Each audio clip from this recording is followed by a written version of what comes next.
አላያችሁም ወጥመዱ ሲሰበር ምርኮኛው ተለቆ ማዳኑ ሲናገር በሕይወት ጎዳና መከራ ሲበዛ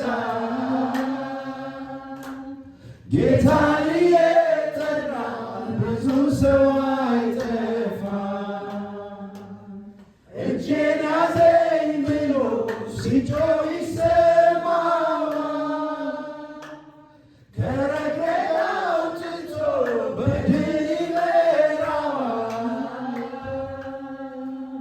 እግዚአብሔር ሲረዳ ከሰማያት ወርዶ በደልን ሲያስወግድ በቅንነት ፈርዶ አላያችሁም ወጥመዱ ሲሰበር ምርኮኛው ተለቆ ማዳኑን ሲናገር እግዚአብሔር ሲረዳን ከሰማያት ወርዶ በደልን ሲያስወግድ በቅንነት ፈርዶ አላያችሁም ወጥመዱ ሲሰበር ምርኮኛው ተለቆ ማዳኑን ሲናገር በሕይወት ጎዳና ፈተና ሲበዛ ጌታን እየጠራ ብዙ ሰው አይጠፋ እጄን ያዘኝ ብሎ ሲጮህ ይሰማዋል ከረግረግ አውጥቶ በድል ይመራዋል እግዚአብሔር ሲረዳን ከሰማያት ወርዶ በደልን ሲያስወግድ በቅንነት ፈርዶ አላያችሁም ወጥመዱ ሲሰበር ምርኮኛው ተለቆ ማዳኑን ሲናገር በሕይወት ጎዳና ፈተና ሲበዛ ጌታን እየጠራ ብዙ ሰው አይጠፋ እጄን ያዘኝ ብሎ ሲጮህ ይሰማዋል ከረግረግ አውጥቶ በድል ይመራዋል አሜን እናመሰግናለን ክብር ሁሉ ለአንተ ይሁን አሜን ከጥበቃ የተነሳ ረድተህን በፊትህ መቆም ችለናል እግዚአብሔር እናመሰግናለን ከሰጠህን ታላቅ ፍቅር ቸርነት ጥበቃ የተነሳ ዘመን መስቶልን በፊትህ መቆም ችለናል እግዚአብሔር ለዘላለም ተባረክ አሁንም ይሄን ጉባኤ አሳልፌ እሰጣለሁ እግዚአብሔር ወይ በውስጥ ያስቀመጥከው ለዛሬ ልትለው ያለው ለጉባኤ ልትነግር ያለው ነገር ቢኖር ሳይከለከል መንፈስህ ሕዝቤን ያስተምር ዘንድ በኢየሱስ ስም ጸለይኩኝ መንፈስህ ያለ መከልከል በዚህ ጉባኤ ውስጥ ይሁን ማንኛውም ከፍታ ላይ ብሎ የሚናገር በተለያየ መንገድ ጣራ ላይ ያለ በተለያየ በአየሩ ላይ ተጽዕኖ የሚያመጣ የጨለማ ገዢ ቢኖር በስልጣን አስራለው የታሰረ ይሁን አእምሮአችን መንፈሳችን ከዚህ ጉባኤ እንዲርቅ የሚያደርግ ማንኛውም የጠላት አሰራር የተቃውሞ መንፈስ ለዚህ ቀን የተመደበ የጨለማ ገዢ አስራለው የታሰረ ይሁን ጆሮቻችን በኢየሱስ ስም ይከፈቱ ልባችን የተከፈተ ይሁን እግዚአብሔር ሆይ ክብር ሁሉ ለአንተ ይሁን ጸለይኩኝ በክርስቶስ ኢየሱስ ስም አሜን እግዚአብሔር ይባርካችሁ ይባሩ ኢየሱስ ጌታ አሜን አሜን አሜን እኔ አሜን ማለት ወዳለሁ እንግዲህ አሜን የሚል ሰው አሜን ይላል ክብር ለእሱ ይሁንልን የጌታ እራት እንካፈላለን ሁላችሁም ላዘጋጃችሁ በእግዚአብሔር ቃል ዛሬ የምንካፈለው ኃጢአትን ማየት እዚህ ዘመኑ እየተጠቃለለ ባለበት ዘመን ውስጥ ብዙ ነገር መናገር ይቻላል ተባርከናል ብዙዎቻችን ብዙ ነገሮች ደርሰናል። ግን ራሳችንን ማየት አቅጣጫችንን መቀየር ያስፈልጋል። በዚህ ዘመን ወገኖች ዘመኑ በጣም እየቀረበ ያለበት ነው። ብዙ አሁን ዜና ሲሰሙ በጣም እየቀረበ ያለበት ዘመን ውስጥ ያለ እና ራሳችን ምኑ ጋር ያለ ነው ራሳችንን መፈተሽ መቻል አለብን እና ያንን ነው ወደ ውስጥ እየመጣ ያለው እዛ ውስጥ እና እግዚአብሔር ይርዳን። አሜን። ስለዚህ ኃጢአትን ማየት ኃጢአትን መመልከት የሚል ርዕስ ነው ያመጣሁት። ኃጢአትን ማየት እና እውነተኛ ደቀ መዛሙርትነት ወገኖች፣ እውነተኛ ደቀ መዛሙርትነት ኃጢአትን መመልከት ነው። እውነተኛ ደቀ መዛሙርት ነው ብሎ አንድ ሰው ሲናገር፣ የጌታ ደቀ መዛሙርት ብሎ ሲናገር ኃጢአትን የሚመለከት ሰው ሲሆን ነው። ስለዚህ ራስን መመልከት መቻል ያስፈልጋል። ራሳችንን መመልከት ያስፈልጋል። ስለ ሰው አንጠየቅም፣ ስለ ራሳችን ነው ጌታ የሚጠይቀን። ስለዚህ ምኑ ጋር ነው የቆምነው፣ ምኑ ጋር ነው ያለነው የሚለውን ነገር ራሳችን እንድንመለከት ፈልጋለሁ። ኃጢአት ምንድን ነው የሚለውን ነገር ኮሽን እናደርጋለን። አንድ 4 ነገሮች ነው የምናገረው፣ እዛ በኋላ ተከልላለሁ። ኃጢአት ምንድን ነው? ኃጢአት ሁላችንም እናውቃለን እና ኃጢአት ነው ልትሉ ትችሉ ይሆናል። እንግዲህ ኃጢአት ምንድን ነው? መጽሐፍ ቅዱሳዊ የሆኑ ነገሮችን እናያለን። የመጀመሪያው ኃጢአት ምንድን ነው ለሚለው ነገር ሕግን መተላለፍ ነው። ሕግን መተላለፍ አለመታዘዝ ማለት ነው። ሕግን መተላለፍ ያዕቆብ 2:10-11 ላይ እንደዚህ የሚል ቃል አለ። ሕግን ሁሉ የሚጠብቅ ነገር ግን በአንዱ የሚሰናክል ማንም ቢኖር በሁሉ በደለኛ ይሆናል። አታመንዝርም ያለው ደግሞ አትግደል ብሏልና፣ ብታመነዝርም ነገር ግን ብትገድል ሕግን ተላላፊ ሆነሃል ይላል። ስለዚህ ትእዛዝን መተላለፍ ማለት ኃጢአት የሚለውን ነገር ስንመለከት ትእዛዝን መተላለፍ ሮሜ 5:14 ላይ አንድ ቃል አለ። እሱን አብረን ብናነበው ደስ ይለኛል።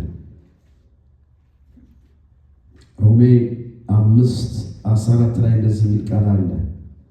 ሁላችሁም በማስተዋወናችሁ ስሙኝ እና 5:14 ላይ እንደዚህ የሚል ቃል አለ።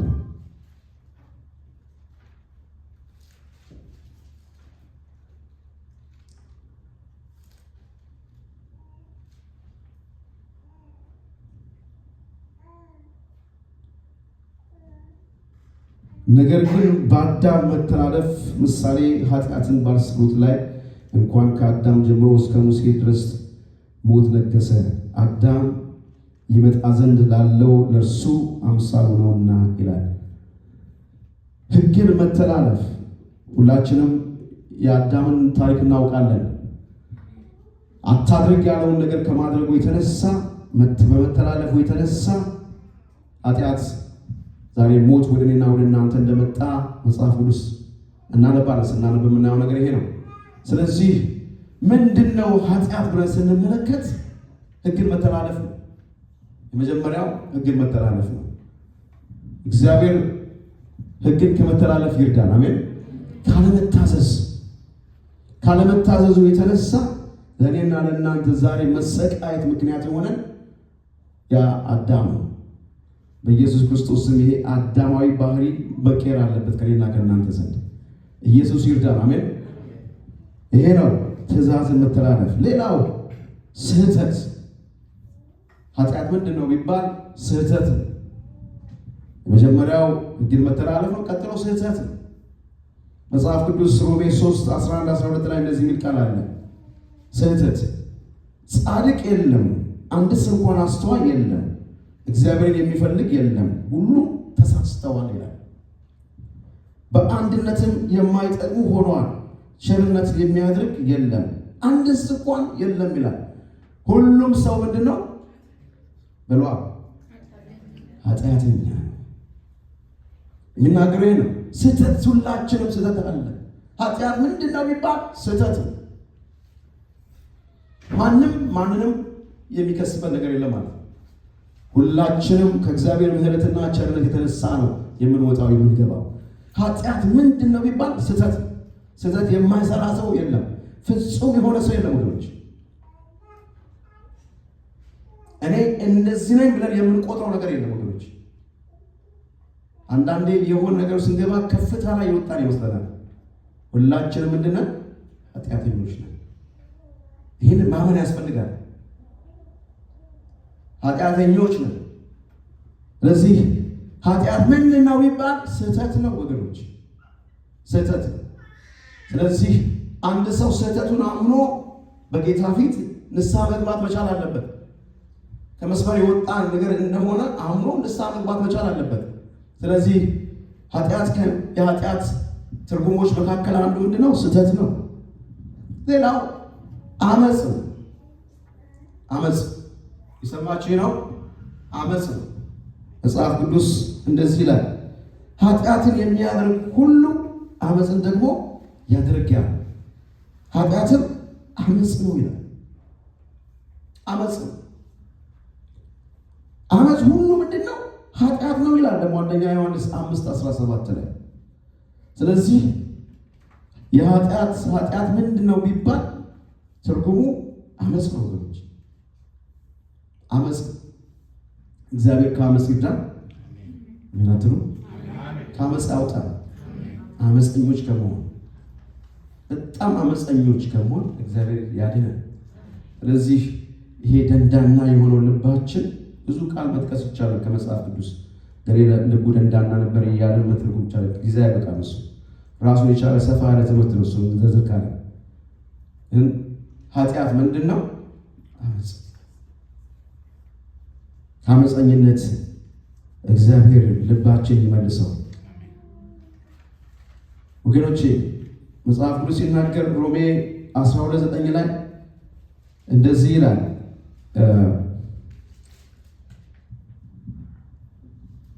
ፍቅራችሁ ያለ ግብዝነት ይሁን፣ ክፉን ነገር ተጸየፉት፣ ከበጎ ነገር ጋር ተባበሩ። አመፀኛ የሆነ ሰው፣ በአመፅ ውስጥ ያለ ሰው ከበጎ ነገር ጋር አይተባበርም። የእግዚአብሔር ቃል የሚናገር ይሄ ነው። ኃጢአት ምንድን ነው? አመፅ ነው። ስለዚህ ከበጎ ስራ ጋር የሚተባበር መንፈስ ሊኖረን ያስፈልጋል። ስለዚህ ኃጢአት የማይመስለን ሰዎች ዛሬ ያ ኃጢአት ነው። ፍቅራችሁ ያለ ግብዝነት፣ ፍቅር ያለው ሰው እየመሰለ በግብዝነት ይመላለስ ሰው ያንን ሊነቃ ያስፈልጋል። ያንን ራሱ ሊፈትሽ ያስፈልጋል ወገኖቼ። እዚህ ሀገር አንድ ነገር አለ። እንግዲህ ውስጥ ያለውን ነገር ነው የምናገረው ወገኖቼ።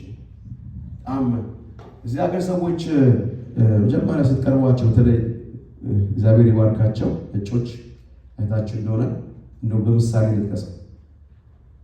የመጀመሪያው ገና ስትቀርቧቸው ፊታቸው ስታዩቸው የሚያሳያችሁ ስማይል ነው።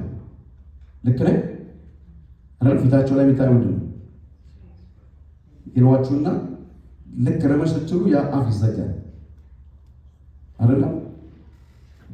ልክ ብላችሁ እናንተ ይሄ ኢትዮጵያዊ የሆኑ የአበሻው ስማይል ልክ ሲወጣ እነሱ አፋቸውን ወዲያው ከትንሽ ደቂቃ በኋላ በጣም ኮሽን አደረግ ነበር እና አንድ ሰው ጠየቅኩና ከልጅነታችሁ ጀምሮ ይሄን ይማራሉ በሰዎች ፊት ስማይል አድርገው መልካም ሆነው ለመታየት። እግዚአብሔር ያልሰጠን ነገር መሆን ግብዝነት ነው። ከግብዝነት እግዚአብሔር ያውጣን። አሜን። ልባችን ከልብ የሆነ ፍቅር፣ ለዚህ ነው የሚለው ፍቅራችሁ ያለ ግብዝነት ይሁን። አንዳንዴ ኃጢአት የማይመስለን ሰዎች ይሄ ኃጢአት ነው። ክፉን ነገር ተጸየፉት፣ ከበጎ ነገር ጋር ተባበሩ። በጎ ማድረግን አውቆ አለመስራት ይሄ ራሱ ኃጢአት ነው ወገኖች።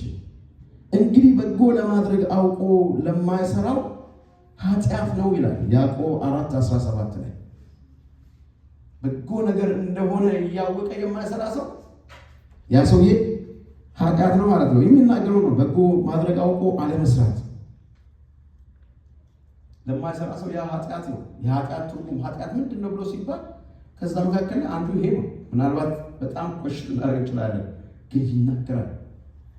ሌላው ወደ እግዚአብሔር ክብር አለመምጣት፣ ወደ እግዚአብሔር ክብር አለመጠጋጋት፣ አለመብቃት፣ ይሄም ኃጢአት ነው።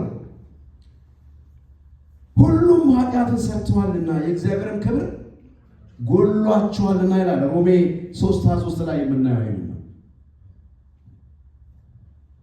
የኃጢአት ትርጉሙ ይሄ ሁሉም ይላል። ኃጢአትን ሰርተዋል፣ የእግዚአብሔርን ክብር ጎሏቸዋል። ቀደም ያልኩት ነው። ስለዚህ ወደ እግዚአብሔር ክብር እንመለስ። የእግዚአብሔር ክብር ያገኘን ወገኖቼ፣ አሜን። ኃጢአት ከኛ ተወግዶ ወደ እግዚአብሔር ማንነት፣ ወደ እግዚአብሔር ክብር የምንወጣበት ዘመን ይሆንልን። ነገሮቻችን ተቀይረው ዘመኑ በዚህ ባልበቃበት ዘመን ውስጥ ነገሮቻችን ወደ እግዚአብሔር ክብር ወደ እግዚአብሔር ሕልውና የምንመጣበት ዘመን ይሆን ወገኖቼ። ይህንን ነው የሚናገረው። ሌላ በእምነት ያልሆነ ነገር ሁሉ ምንድን ነው? ኃጢአት ነው። ኃጢአት ምንድን ነው እያሉ እየተናገርኩ ያለው በእምነት ያልሆነ ነገር ሁሉ ምንድን ነው? ኃጢአት ነው። ሁላችንም ይህን ብናወጣ ደስ ይለኛል።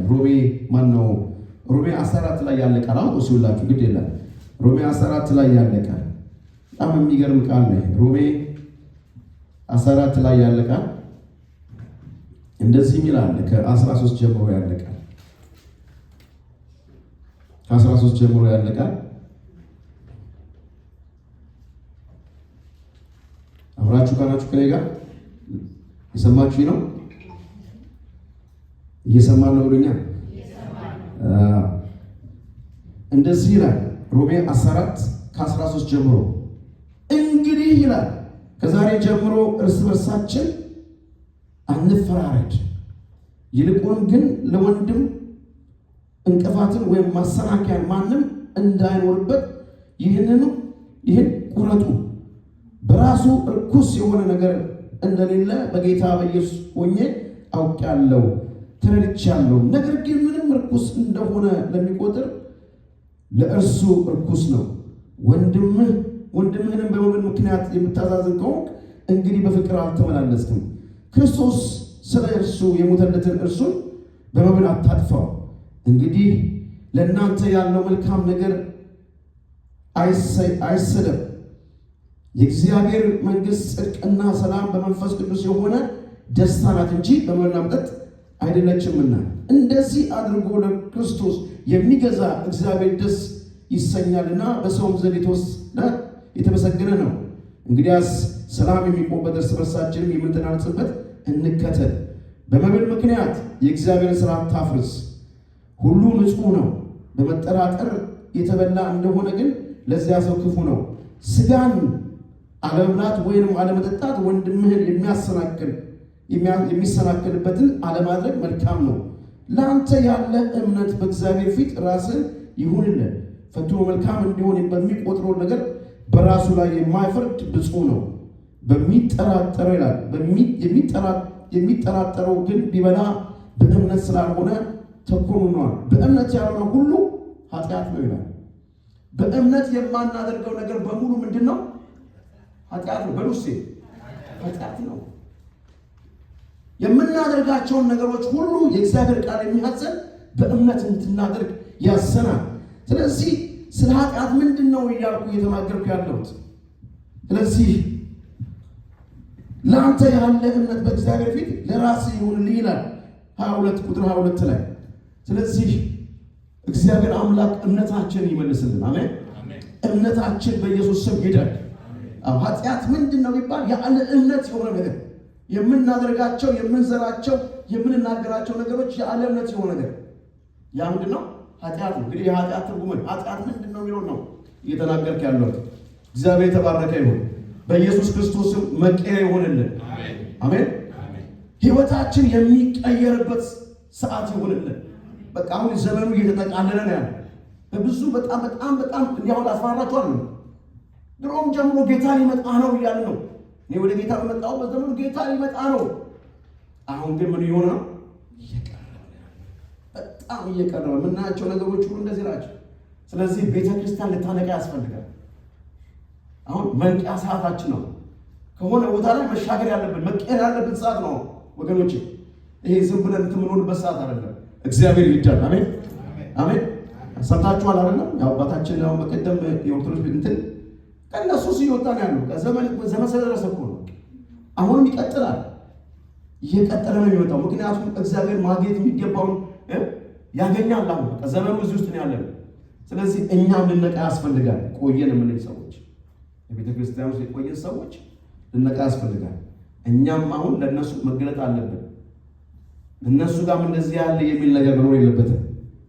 ኢየሱስ ጌታ ነው። ስለዚህ ይሄንን ልበላችሁ፣ ለምን ኃጢአት እሰራለሁ የሚል ሁለተኛ ደግሞ ቅድም ኃጢአት ምንድን ነው ብያለሁ። አሁን ደግሞ ለምን ኃጢአት እሰራለሁ? ለምንድን ነው ኃጢአት የምንሰራው?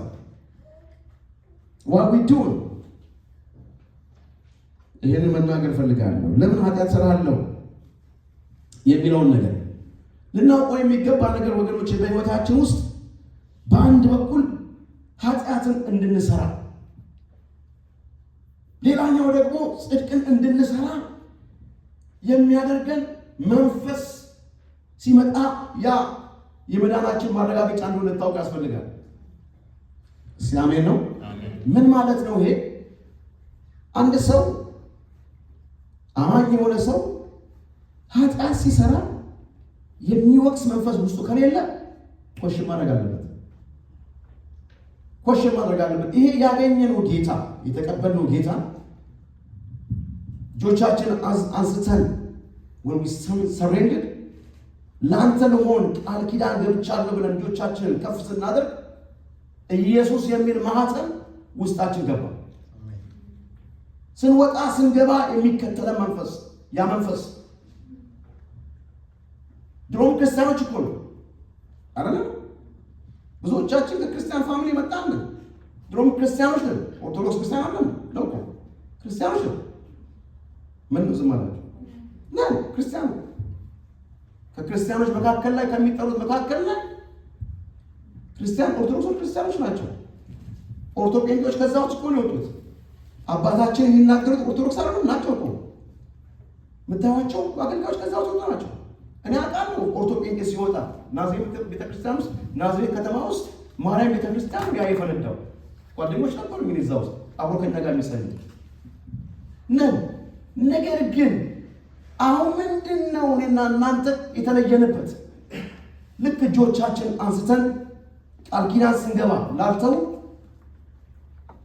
ላልጥልህ ብለን ቃል ኪዳን ስንገባ ውስጥ ያ መንፈስ ቅዱስ ያ ጌታ ኢየሱስ የሚለው ማህተም ውስጣችን ታተመ። ስለዚህ ይሄ ውስጣችን ያለው ድሮ የምንሰራውን ኃጢአት ልንሰራ ስንል ምን ያደርጋል? ተው ኃጢአት ነው የሚል ድሮ የሚከሰን ነገር የለም። ኃጢአት ስንሰራ እዛኛው ቦታ ላይ ሆነን የሚከሰን ነገር የለም። ትክክል አለ። ልክ ከተቀበልን በኋላ ግን ውስጣችን ያውቃል ኃጢአት ነው፣ አታመንዝር፣ አትስረቅ፣ አትዋሽ፣ በሐሰት አትመስክር የሚለው ነገር ውስጣችን ይመጣና ይከሰናል። ያ ምንድን መሰላችሁ? እንደዛ የሚከሰን የተቀበልነው የጋበዝነው እወድሃለሁ ከአሁን በኋላ ጌታ ይሁን ብለን የጋበዝነው ጌታ ነው። ይሄ ሲጠፋብን ኮሽን ልናደርግ ያስፈልጋል። ይሄ ውስጣችን ያለ ሰዎች ጥያቄ ጠይቁ ራሳችሁ። የሚከስ መንፈስ ውስጥ የሌለ ኃጢአት ሲሰራ የሆነ ነገር ሲሆን ማማሻት ሞሎፖሪ ይሄ ከሌለ በጣም ኮሽን አድርጉ። ተንበርክካችሁ ንስሐ ገብታችሁ ጌታን ጠይቁ። አምደሳይ ትክክለኛ ነገር ነው የምነግራችሁ። እግዚአብሔር የማይፈልገውን ነገር፣ እግዚአብሔር የሚጸየፈውን ነገር ስናደርግ የሚከስ መንፈስ ውስጣችን ከሌለ ሌላ ፔጅ ላይ ነው ያለው። ስለዚህ ወገኖቼ ለምንድን ነው ኃጢአት የምንሰራው? ይሄንን አሁን ከዚህ ጋር አያይዤ ለመናገር ነው። ያ የመዳናችን ማረጋገጫ ነው ያልኩበት ምክንያት ለዚህ ነው። ያ የሚከሰን ነገር ሲኖር የመዳናችን ማረጋገጫ ነው፣ ማረጋገጫ ነው። ገላትያ 5:17 ላይ ስጋ በመንፈስ ላይ መንፈስን በስጋ ላይ ይመኛልና እንግዲህ እርስ በርስ ይቃወማሉ ይልና ስለዚህ የምትወዱ ልታደርጉ አትችሉም ይላል። ያ የኛ ጌታን ካገኘን በኋላ እኛ የራሳችን አይደለንም። የማንን? የክርስቶስ ነው። ጋይድ የሚያደርገን እሱ። እግዚአብሔር የተባረከ ይሁን። ሁሉ ተፈቅዶልና ሁሉ ግን አይጠቅመንም። የሚጠቅሙ ነገሮች ብቻ ናቸው በእኔና በእናንተ ህይወት ላይ መስራት ያለባቸው። ስለዚህ ይሄ ከዚህ መስመር ከወጣን በጣም ጥንቃቄ ልንጠይቅ ያስፈልጋል። ለምንድን ነው ኃጢአት የምንሰራው ለሚለው ከአዳም የወረስነው አዳማዊ የኃጢአት ፍጥረት ስላለን ኃጢአትን እንሰራለን። ለምንድን ነው ኃጢአት የምንሰራው የሚለውን ነገር ነው ለቀር የምንሰራበት ምክንያት ከአዳም የወረስነው አዳማዊ ባህሪ ስላለ ሮሜ 5:12 ላይ እንደዚህ የሚል ቃል አለ። ስለዚህ ምክንያት ኃጢአት በአንድ ሰው ወደ ዓለም ገባ፣ በኃጢአትም ሞት፣ እንደዚሁም ሁሉ በኃጢአትም ሞት እንደዚሁም ሁሉ ኃጢአት ስላደረጉ ሞት ለሰው ሁሉ ደረሰ ይላል ሮሜ 5:12 ላይ ያለ ቃል። ስለዚህ ወገኖቼ ለምንድን ነው ኃጢአት የምንሰራው ብለን ስንል ይሄ ነው። ሌላ አንደኛ ቆሮንቶስ ምዕራፍ 15 ላይ ያለ ቃል ሁላችሁም ብታወጡ ደስ ይለኛል። ያምን እያወጣን ሰው ይስለቻችሁ ነው አይደለም አይደለም። አንደኛ ቆሮንቶስ ምዕራፍ 15 ላይ እንደዚህ የሚል ቃል አለ 45 እና 49 ላይ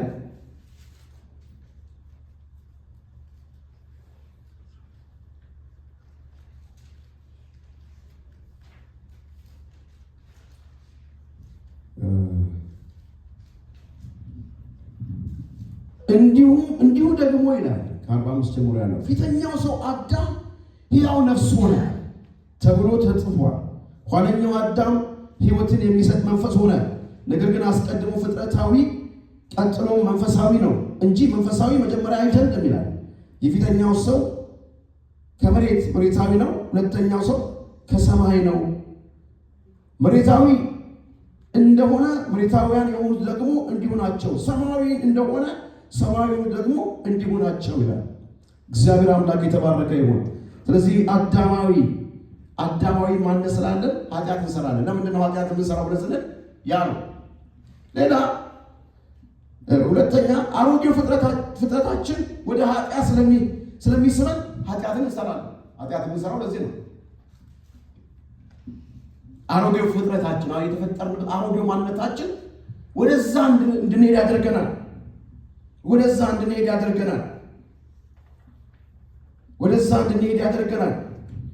ኃጢአትን ለምን እንሰራለን ብለን ስንመለከት ይህን ነው የምናየው።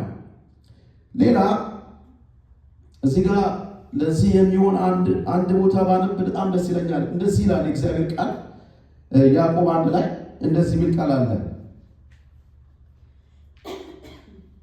ማንም ሲፈተን በእግዚአብሔር እፈተናለሁ አይበል፣ እግዚአብሔር በክፉ አይፈትንምና እርሱ ራሱንም ማንንም አይፈትንም። ነገር ግን እያንዳንዱ በራሱ ምኞት ሲሳብና ሲታለል ይፈተናል ይላል። ስለዚህ አሮጌው ማንነት ያልተለወጠ ማንነታችን ወደዛ ነገር ያመጣናል።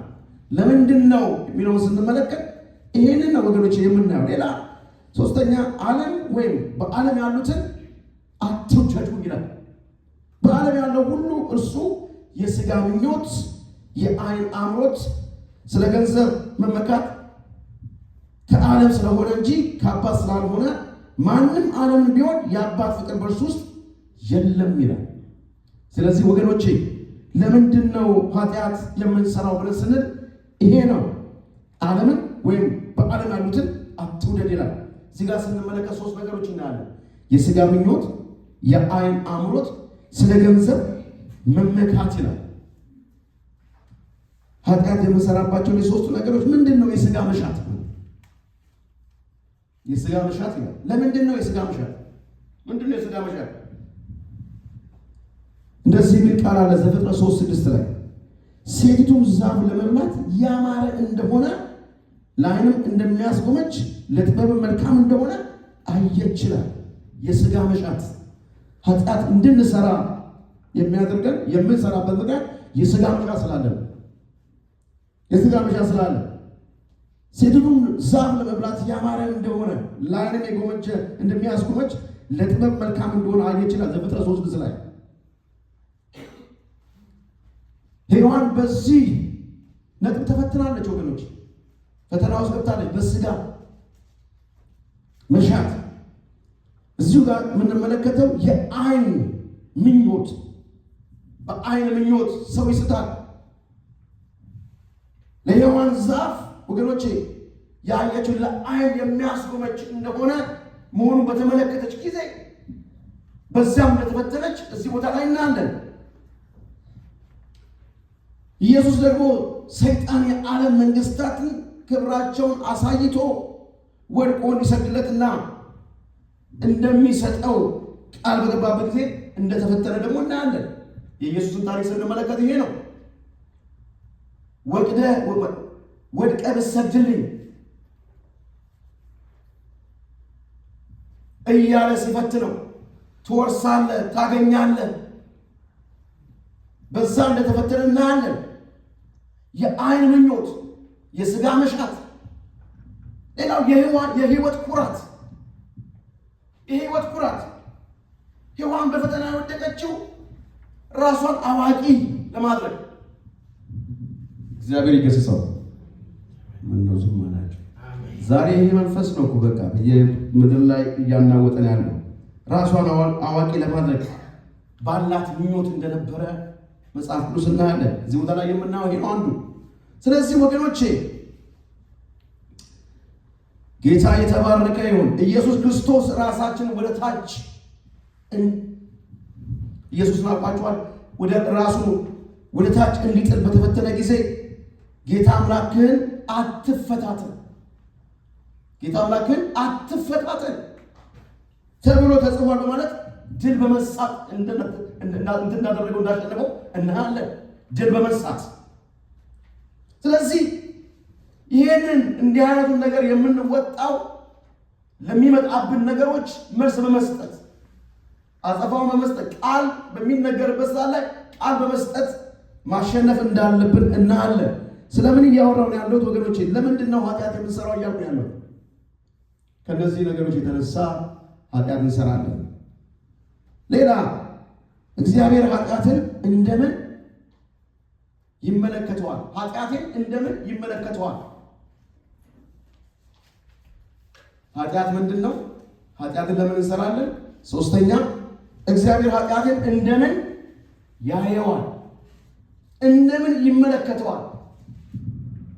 እንደምንድን ነው እግዚአብሔር ኃጢአትን የሚያየው? ለእነዚህ ነገሮች የተወሰኑ ነገሮች እናገርና የሚቀጥለው ላይ ሄዳለሁ።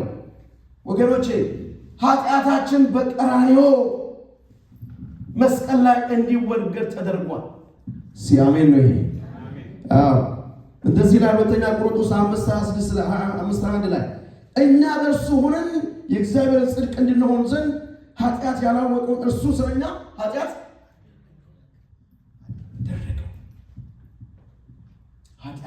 አደረገው። ኃጢአታችን የኔና የእናንተ ኃጢአት በመስቀል ላይ መስዋዕት ሆነ። ኢየሱስ ጌታ ነው። ስለዚህ በኃጢአት የምንከሰስ ሰዎች፣ የሆነ ኃጢአት ውስጥ ሆነን ቆመን የምንከሰስ ሰዎች፣ የሆነ ቦታ ላይ ታፍነን ያለን ሰዎች፣ በክስ ውስጥ የምንመላለስ ሰዎች ይህ ቃል ለእኔና ለእናንተ የተጻፈ ቃል ነው። ኢየሱስ ጌታ ነው። አንድ ጊዜ በቀራንዮ መስቀል ላይ ተወግዷል። ያንቺም ኃጢአት የኔም ኃጢአት በቀራንዮ መስቀል ላይ ተወግዷል።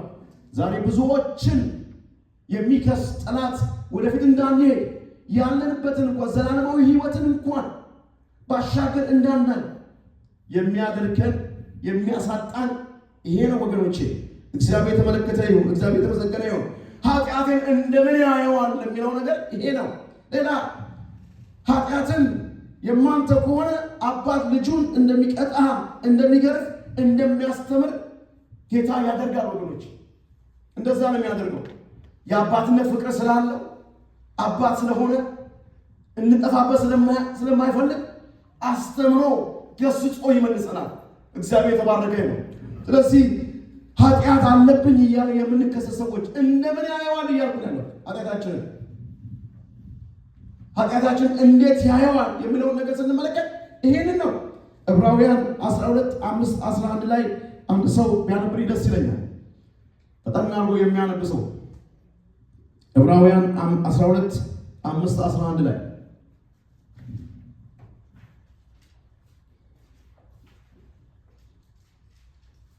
እያያዛችሁኝ ያለሁት እንዴት ነው?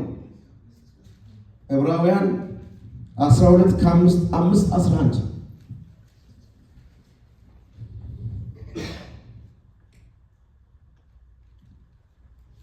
ያወጣ ሰው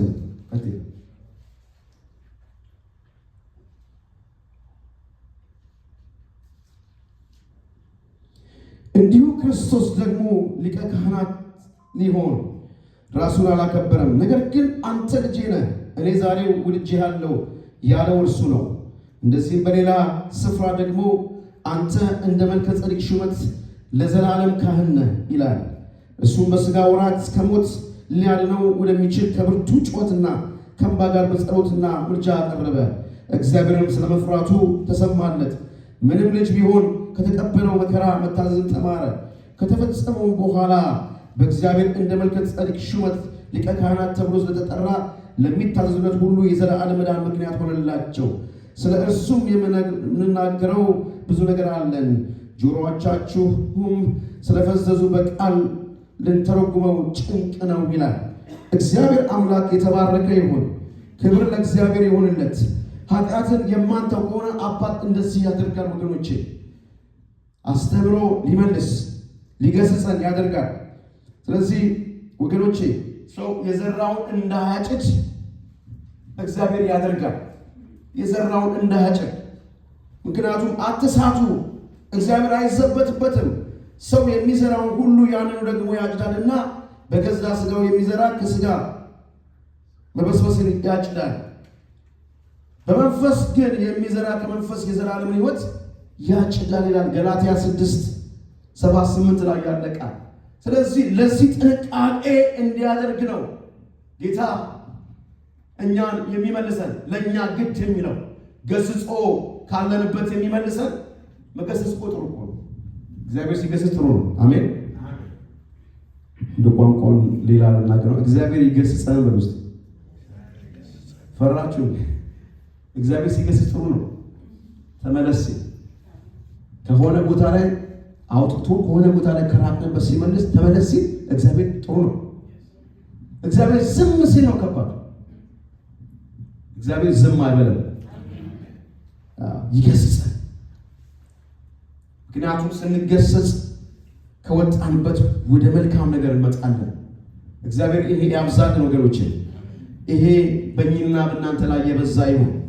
እግዚአብሔር የተባረከ ይሁን። ይሄ ነው እንግዲህ ያለው 3 ነገሮች ይሻሉ። የመጀመሪያ ምንድን ነው ያልኩት? ኃጢአት ምንድን ነው? ሁለተኛ ለምን ኃጢአት? ሶስተኛ እግዚአብሔር ኃጢአትን እንዴት? የመጨረሻ ይሄን ብዬ ጨርሳለሁ። ኃጢአትን ለመቋቋም ምን ላድርግ? ኃጢአትን ለመቋቋም ምን ላድርግ? ለኃጢአት አይተናል። ኃጢአት እንዴት ሰራ? እንዴት ምን ላድርግ? ኃጢአትን ለመቋቋም ምን ማድረግ አለብኝ? ምንድነው መስራት ያለብኝ? ይህን እናያለን ወገኖቼ። ኃጢአታችን የእኛ እንጂ የሌላ ሰው ስህተት አይደለም። የኔና የእናንተ ነው ኃጢአታችን። አንድ ሰው ኃጢአት ሲሰራ የራሱ ነው፣ የግሉ ነው። ስለዚህ የሰንባዲ አይደለም፣ የሌላ ሰው ስህተት አይደለም። ስለዚህ ሰው ስለሚሰራው ኃጢአት ራሱ ተጠያቂ ነው። ማንም ጠይቀው? እግዚአብሔር ራሱ ይጠይቃል። ስለ እያንዳንዱ ስለምንሰራው ነገር እግዚአብሔር ይጠይቃል። እግዚአብሔር ቀን ፈራጅ ነው። ለምናደርገው፣ ስለምናወራቸው፣ ስለምንሰራቸው ስራው፣ ስለ እያንዳንዱ ነገር እግዚአብሔር ይጠይቃል። ለዚህ ተጠያቂ ራሱ ነው። ሰው በግሉ ራሱ ተጠያቂ ነው። በህብረት አይደለም የሚጠየቀው፣ በግሉ ነው የሚጠየቀው። ስለዚህ ራሱ ተጠያቂ መሆኑ ካልተቀበለ ምንም ለውጥ ሊያመጣ አይችልም። እኔ ራሴ ለመቀበል ራሴ ኃጢአተኛ ነኝ ብዬ ራሴን ለመቀበል ስህተቴን ካልተማርኩ ምንም ለውጥ ሊመጣ አይችልም ብሎች። ስለዚህ ኃጢአቱን የሚሰውር አይለማም፣ የሚናዘዝባትና የሚተዋት ግን ምሕረትን ያገኛል ይላል ምሳሌ 28:13 ላይ። ስለዚህ ኃጢአትን ለመቋቋም ምን ላድርግ ለሚለው ነገር ይሄ ነው። አድሚት ማድረግ ያስፈልጋል። አድሚት ኃጢአተኛ ነኝ ብሎ አድሚት ማድረግ አለበት። አንድ ሰው ኃጢአት ሲሰራ የ5 ደቂቃ ጉዳይ ነው። የ5 ደቂቃ ጉዳይ ነው። ጌታ ምሕረቱ ቸርነቱ ሁል ጊዜ ያለ ነው። ስለዚህ ራሱ ተጠያቂ መሆኑን ማወቅ መቻል አለበት። ሌላ በበደለኝነት የተሞላ ሀሳብ አእምሯችንን እንዲሞላው አያስፈልግም ወገኖች። የሰውንም ሀሳብ በእግዚአብሔር እውቀት ላይ የሚነሳው ከፍ ያለውን ነገር ሁሉ እናፈርሳለን፣ ለክርስቶስ ለመታዘዝ አምኖን ሁሉ እንማረካለን ይላል 2 ቆሮንቶስ 10:5 ላይ። የሆነ ቅድም አልኩት ነው የበደለኝነት በቃ ጸጸት ውስጥ ሁሉ ጊዜ ጸጸት ውስጥ ከኔና ከእናንተ የሚፈልገው እግዚአብሔር አድሚት አድርገን ጌታ ወይ በቃ በድያለሁ ይቅር በለኝ ዳስ ኦንሊ እግዚአብሔር የሚፈልገው ነገር ግን ተይዘን ጸጸት ውስጥ በክስ ውስጥ በኢየሱስ ስም ከኔና ከእናንተ መካከል የተወገደ ይሁን። አኪዜሽን የማይለቅ መንፈስ እላያችን ላይ ተይዞ ያለ ዘመን የሚቆጠር ነገር ወገኖቼ በኢየሱስ ስም የተወገደ ይሁን። የተወገደ ይሁን። እግዚአብሔር ካረዳ ከባድ ነው አናው ግን የተወገደ ይሁን። አሜን ወገኖቼ። ስለዚህ አንድ ነገር ነው ያለው፣ ምንም እንደማበቅበት ነገር የለም። የሰራነው ኃጢአት አድሚት አድርገን ጌታ ሆይ ይቅር በለኝ። ሰው እኮ ይዞ ሊቦጭቅ ይችል ይሆናል፣ ዘመን ሊሻገር ይችላል። እግዚአብሔር ግን እንደሱ አይደለም። እግዚአብሔር አሰራር እንደሱ አይደለም ወገኖች። ስለዚህ የበደለኝነት መንፈስ በቃ ሁሉ ጊዜ በደለኛ ነኝ ኃጢአተኛ ነኝ ያለ አእምሯችን ተሞልቶ በቃ አንገታችን የሚሰብር ሰው እኮ የበደለኝነት ይሄ እላዩ ላይ ባንዴጅ ሆኖ ሲቀመጥ እኮ በህይወት እንኳን አይሆንም። የማነው ሰው እንኳን የሚጠፋ ሁሉ አለ፣ ከአካባቢ ሁሉ የሚሸሽ ቤቱን ቆልፎ ሁሉ የሚቀመጥ አለ፣ ዓመታት የሚያስቆጥር ሁሉ አለ። ይሄ በኢየሱስ ክርስቶስ ስም ከቅዱሳን ላይ የተነሳ ይሆን ብዙዎችን የሚበላ ነገር ነው መኖራችሁ። ስለዚህ የሰውንም ሐሳብ በእግዚአብሔር እውቀት ላይ የሚነሳውን ከፍ ያለውን ነገር ሁሉ እናፈርሳለን። በኢየሱስ ስም ይፍረስ። አሜን አሜን። በኢየሱስ ክርስቶስም ከኔና ከእናንተ መካከል ላይ ከህዝብ ላይ የተነቀለ ይሆን። ይሄ ክስ መንፈስ ነው ወገኖቼ፣ አንገት እያስደፋ ወደፊት እንዳንሄድ የሚያደርግ እናፈርሳለን ነው የሚለው። ለክርስቶስ ለመታዘዝ አምኖ ሁሉ ማድረግ አለ። በቃ አለቀ። አድሚት አድርጎ ወደፊት መሄድ ብቻ ነው፣ ሌላ ነገር የለውም። ሌላ ስጋችን ምኞትን እንዲፈጽም አለማመቻቸት ወገኖች። ነገር ግን ጌታን ኢየሱስ ክርስቶስን ልበሱት፣ ምኞትንም እንዲፈጽም ለስጋ አታስቡ ይላል። ጌታ ኢየሱስ ክርስቶስን ልበሱት፣ ምኞትን እንዲፈጽም ለስጋ አታስቡ ይላል። ይሄ ነው አንዱ ተጽዕኖ የሚያመጣው ኃጢአትን ለመቋቋም ምን ላድርግ ለሚለው ነገር፣ ስለ ኑሯችን ስለተለያየ ነገር በዚሁ ስንሆን ተጽዕኖ ይመጣል። ስለዚህ የተፈቀደልን ምንድን ነው? አታስቡ ይላል። አታስቡ። እግዚአብሔር የተባረከ ይሁን። አሜን ነው። ሌላው እንዳልኩት ቅድም እንዳልኩት ነው ኃጢአትን ለእግዚአብሔር መናዘዝ። ኃጢአትን ለእግዚአብሔር ለማን ነው የሚናዘዘው? ለእግዚአብሔር። ሁላችሁም በሉ ውስጥ እግዚአብሔር ይባርካል። ኃጢአትን ለማን ነው የምናዘዘው? ለሰው አይደለም። ለማን ነው የምናዘዘው? ለእግዚአብሔር። አንድ ጊዜ አንድ ቦታ ላይ በአጋጣሚ የሆኑ ወገኖቻችን ያሉበት ስፍራ ላይ ቁጭ ብለን አንዷ እህት መጣች። እያወራን በቃ የጴንጤ ነገር ታውቃላችሁ፣ ሰብስበን ቁጭ ብለን እያወራን እያለን ለአባት አለች ነ ለአባት እየቀኑ እየሄድኩኝ የሰራሁትን ኃጢአት እናዘዛለሁ አለች። ማን ነው እሱ ምናምን ብዬ አወራሁና ለአባት እንግዲህ አባት የሚባል ነገር አለ። አባቶች ለነሱ ነው የምትናዘዘው። እሷ አባት የንስሐ አባቴ የንስሐ አባታችን ማን ነው? ጌታ ኢየሱስ ጌታ ነው። ማንንም በምድር ላይ አባት ብላችሁ አትጥሩ። አባታችሁ አንዱ ኢየሱስ ጌታ ነው። ሌላ አባት የለም በምድር ላይ ወገኔ። ለወንድም ለእህት የምትናዘዝበት አይደለም። ሰው ኃጢአት ቅድም እንዳልኩት ነው። አድሚስ ሲያደርግ ሲገባው የሚናዘዘው ለሱ ነው። ኢየሱስ ጌታ ነው። ከመቅሰፍት የሚመልስ ሃሌሉያ። ኃጢአታችንን ማጽዳት የሚችል የፈሰሰው ደም ሃሌሉያ፣ ሁሉ ጊዜ ንጹህ የሆነ አዲስ የሆነ ደም በእኔና በእናንተ ላይ ዞር የማይል ጌታ ኢየሱስ ጌታ ነው። ስለዚህ ወንድሜ እህቴ ዛሬ ነግሻለሁ፣ ነግራችኋለሁ። ለማንም አትናዘዙ። የምትናዘዙት ለማን ነው? ለጌታ። ኃጢአትን እንዴት አድርገን እንቋቋም? ኃጢአታችንን ብንናዘዝ ኃጢአታችንን ይቅር ሊለን ከዓመፃ ሙሉ ሊያነጻን የታመነና ጻድቅ ነው ይላል።